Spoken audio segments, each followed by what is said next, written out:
Ah, figlio mio, vieni, vieni. Ah, figlio mio. Ah, guarda che posto bello che ti ho portato.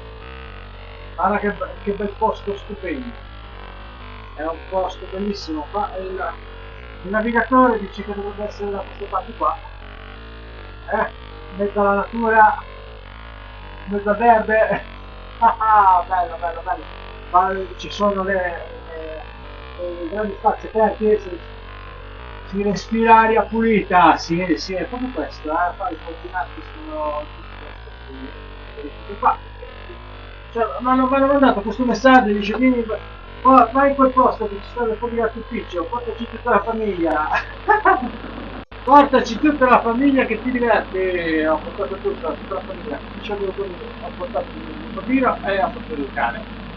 Il cane e il bambino adesso mi stanno là, E mi passa il mio bambino qua! Adesso il mio cagnolino, il mio papi, il nostro papi. Eh! Guarda che stupendo! Stupendo! Guarda l'altura! Quando inizia qua? Lo rifacciamo? Non lo so. Quando inizia? Qua no.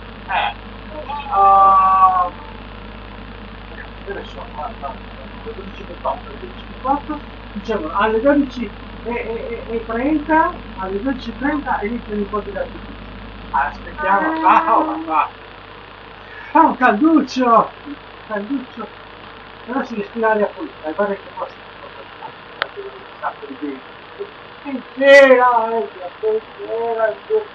fuochi d'artificio, tanto per vedere. È tanto che non rivedono fuori d'artificio, sono 15. Non prendere fatto già che con questo circuito.